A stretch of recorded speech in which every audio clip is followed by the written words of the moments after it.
અહીંયા મંદિરના પૂજારી એમ જ છે.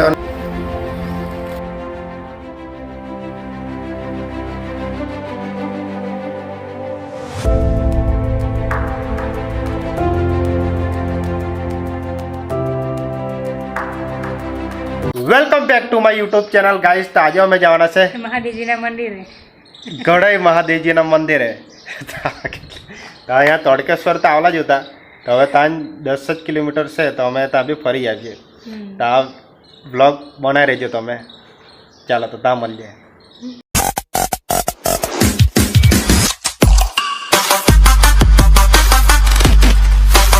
આ ઘાટેશ્વર મહાદેવજીનું મંદિર વલસાડ ગઢોઈ ગામમાં આવેલું છે. આ મંદિર વિશે પૂંજારી જિગ્નેશભાઈ જણાવશે. આ છે ને તે જમીન અમારી હતી પહેલા, અને એમાં છે ને તે બાપ દાદા વખતે અહીંયા કે પેલું આપણે ચાર કાપવા માટે આવેલો હતા. તો ત્યારે છે ને તે એ લોકોએ જોયું તો શિવલિંગ દેખાયું એ લોકોને. ત્યાર પછી 2 જણના ગામવાળાને બોલાવ્યા અને એને ચેક કરાવ્યું, તો કીધું કે આ શિવલિંગ પ્રગટ થયેલું છે એમ કે. ત્યાર પછી છે ને તે આપણે વલસાડથી જે પેલા દેસાઈ લોકો છે ને તે લોકો નાનું મંદિર બનાવ્યું. અને ત્યાર પછી અલીખાન બાપુએ બનાવ્યું. અલીખાન બાપુ મંદિરમાં આવ્યા અને એને છે ને તે જોયું ને એને એમ કીધું કે મારે આ મંદિર આખું પૂરું કરવું છે. તો પછી એને આખું મંદિર પૂરું કર્યું અને તમામ ખર્ચો એનો. ત્યાર પછી 3 વખત પેલું હવન કર્યો અને હવનની અંદર બી એણે અમને સાથ આપ્યો.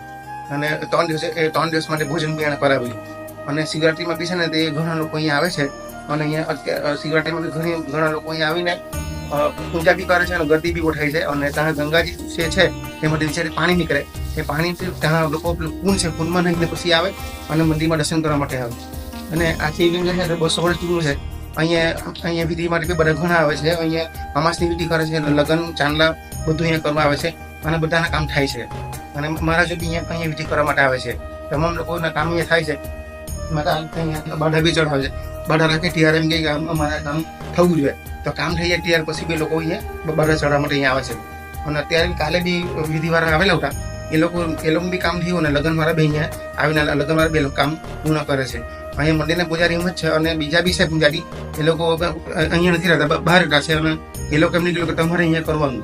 વર્ષોથી અમે જ કરતા છે અહીંયા. અને મારું નામ છે પૂજારી જિગ્નેશ રાવલ, અને બીજા ગિરીશભાઈ રાવલ છે, દિલીપભાઈ રાવલ છે. એ લોકો દિલ્હીમાં અમારે, એ લોકો અહીંયા નથી આવતા. એ લોકો એમને કીધું તમારે જ અહીંયા કરવાનું. અને અમારી મમ્મી હારે અમે આવીને કરીએ છીએ પૂજા. અને અહીંયા લોકો અહીંયા આવીને પૂજા સોમવારે પણ અહીંયા ગड्डी થાય છે અને આડે દિવસે બી ગड्डी થાય છે. અને લોકો જેમ ખબર પડે તેમ લોકો બધા દર્શન કરવા માટે અહીંયા આવે છે. એટલે અને બધા આવે અને દર્શન કરે, એના માટે અમે ખુશ છે. અને જે લોકો આજે અત્યારે જે પેલું 14 તારીખે જે પેલું ગયું શિવરાત્રીના દિવસે જે પેલું કર્યું ને એ લોકો, તેમાં બી ઘણા લોકો આવ્યા. ઘણા લોકોએ સાથ બી આપ્યો. અને રાતના 12 વાગે રાતના 12 વાગે શિવરાત્રીની દિવસે મેળો ભરાઈ. રાતના 12 વાગે લોકો દર્શન કરવા આવે. ત્યાર પછી ગરદી બી પઠાઈ. અને સવારે 4 વાગ્યાથી આપણે સવારે 8 વાગે ગड्डी થઈ. ત્યાર પછી 10 વાગ્યાથી તે બપોર સુધી બી થઈ. અને સાંજે 4 થી 8 રાતના ઘણા લોકો દર્શન કરવા માટે શિવરાત્રી દિવસે આવે છે. અને લોકો વધારે દર્શન કરવા આવે એ બી મેં પેલો રાખ્યા છે.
છે નદી કિનારે આવેલું શ્રી મામાદેવજીનું મંદિર તથા જળદેવી માતાજીનું મંદિર છે.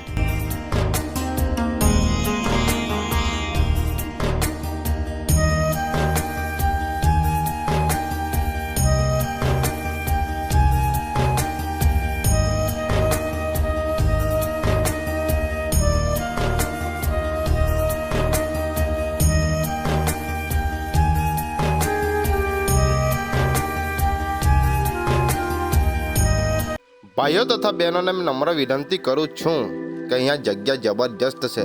તમે પણ આવજો આ જગ્યા પર. પીપળાનું ઝાડ છે અને ત્યાં પાછું ઈચકો બાંધેલો છે. જબરજસ્ત પ્રી વેડિંગ માટે એક નંબર જગ્યા, કેમ કે આ નદી છે, નાના છોકરા માટેનો રમવાનો સાધનો છે, કસરત કરવાનો સાધનો છે, નદી છે, શંકર ભગવાનની મોટામાં મોટી મૂર્તિ છે. તો તમે જીવનમાં જોઈએ હો, તમે આ લોકેશનમાં આવજો, જરૂરથી આવજો.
ભાઈ લોકો તાપ જ એટલો લાગતો છે ને કે શું કેમ તમને, બહુ જામ લાગે ને.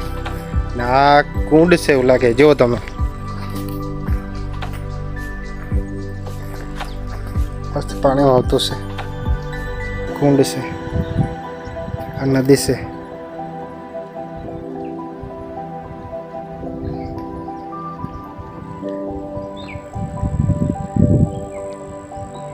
કૂદ આટલેથી.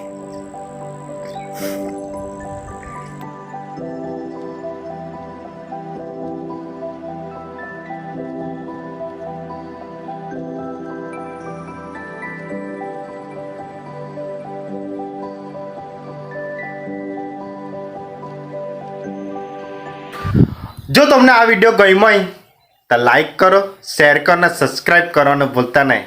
નવા નેક્સ્ટ વિડીયો તો તમે જ કહો ને, લોકેશન કરો ને, એટલે તે સમયમાં તમે કોમેન્ટ કરીને કહો, એટલે તે સમયમાં જ આવ્યા હતા વિડીયો બ્લોગ બનાવવા. તો ચાલો, બાય બાય.